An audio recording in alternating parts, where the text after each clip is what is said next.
Yeah, so I'm very delighted to bring another movie review to you all. So as usual, sit back, relax, and enjoy the review. My name is Oris Daniel. Yes, of course, you're in the right place. This afternoon, I'll be reviewing a movie titled House on Fire Part 7. I've done the review from Part 1 to 6. So if you've not yet seen it, go and see it. The movie is already uploaded. That's the Part 7 I'm about to review this evening. It's already uploaded on Damilola Mike Bamiloye's YouTube channel or Evangelist Sheon Jonathan's YouTube channel. Go and check it out. Then you come back so we can connect easily. Okay, so the movie this time is a continuation of Part 6. This one, it tells the story of Kunle and Kunle's younger sister, who is having a trial time in her marriage, in the sense that she's not able to conceive. She can't conceive, so she's having problems with her husband. Her husband is tired of the relationship since his wife cannot conceive, and then he takes this problem to Kunle, and then Kunle admonishes him and advises him that really the problem is God wants us to take care of our spiritual children. God wants us to win souls for him. What is more even important to God, said by Kunle, is that God wants us to take care of our spiritual children rather than our biological children. He advised him that biological children will be on the way, but God wants to see how faithful you are in catering for your spiritual children. He advised him on patience and all. And then Mr. Ade, who was Kunle's younger sister's husband, I think he agreed with the advice given to him by Kunle, and he regretted his actions of trying to put away his wife. Meanwhile, his wife had already gone back to the village to meet Mama. I think his wife had already got tired of the relationship and gone back to the village to stay with Mama. The father to Mrs. Ade was not in support, who was Kunle's dad, was not in support of the whole thing. To cut the whole story short, at the end of the day, one character that made me offended or annoyed in this movie was Atoke. Mama went back to Romoke, who plunged her in trouble in part 5, in part 6 rather. Mama went back to Romoke, and Romoke gave her a wrong advice. She gave her a very funny advice, which was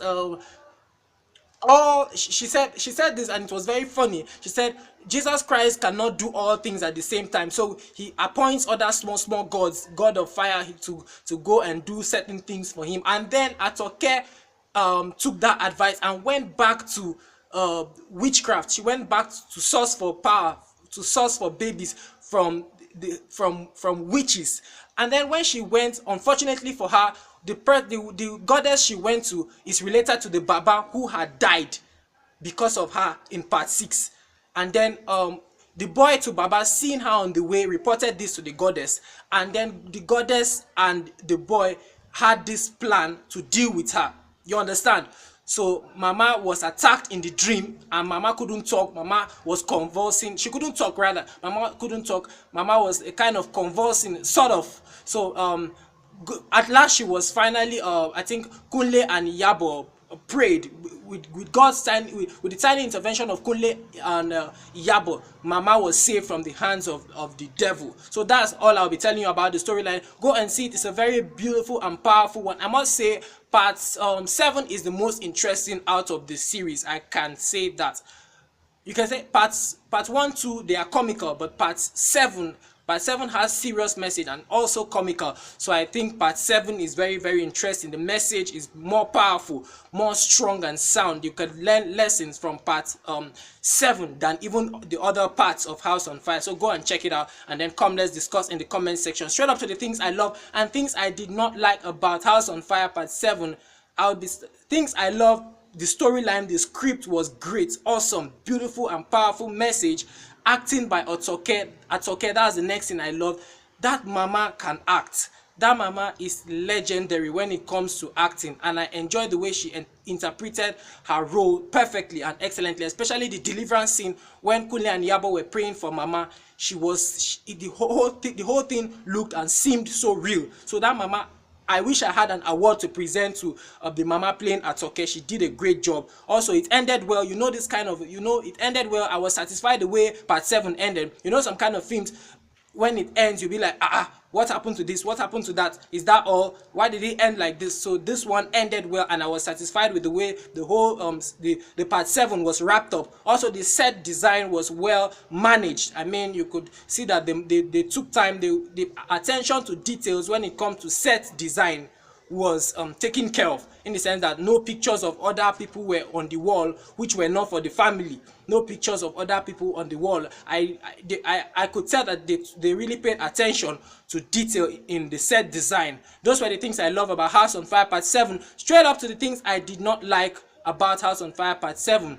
In the scene where the evil spirit was flogging Atoke, sometimes when the evil spirit hits the cane on Atoke, the cane will sound, and then sometimes the cane doesn't sound, which made it look unrealistic.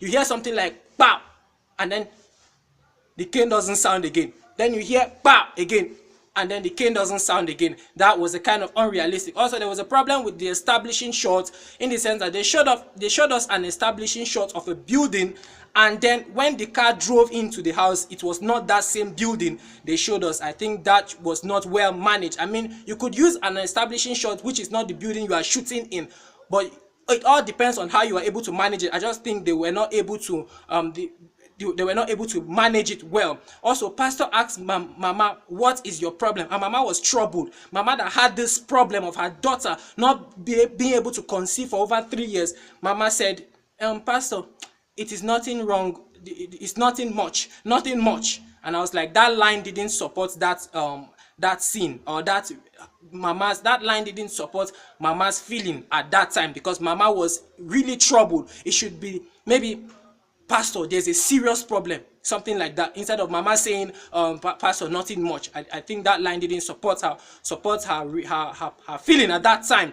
Also, the next thing was that Mr. Ade didn't call his wife. I mean, even though you have been admonished by Mr. Kunle, I just feel Mr. Ade did not make any move in wanting his wife to come back to the house. He didn't even call, even for once. And then Mrs. Ade just came back by herself to the house and met him praying. I just feel that Mr. Ade should have at least called, right?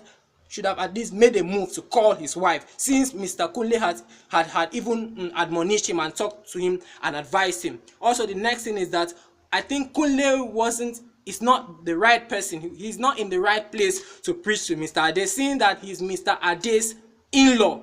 I mean, a prophet will not be honored and listened to in his own land. So that was not a kind of realistic. Also, the movie was a kind of turning into a Yoruba movie. At some point, I had to depend on the subtitle because I did not understand Yoruba, and the movie was a kind of turning to a Yoruba movie. I think that should have been taken care of. Also, the editing transition between one scene to another, it wasn't smooth. Sometimes you discover that it will go blank before going to the next scene.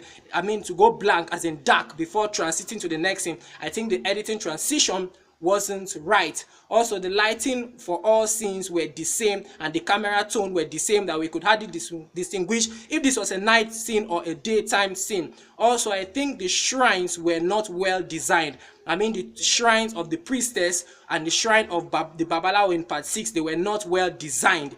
I think the shrine scenes were rushed. I mean, details and attention was not, time was not given to creating better shrine scenes or temple scenes for a correct or proper shrine depiction to depict a shrine. I think time was not taken. Ladies and gentlemen, this is all I'm able to gather for House on Fire Part 7. Thank you very much for watching this movie review. I advise you all to go and check the movie out so you understand what I'm saying better. Thank you very much for watching this movie review. My name remains Oris Daniel. Of course, keep your fingers crossed for more film reviews from me. Bye for now. I'll see you all later in the next one.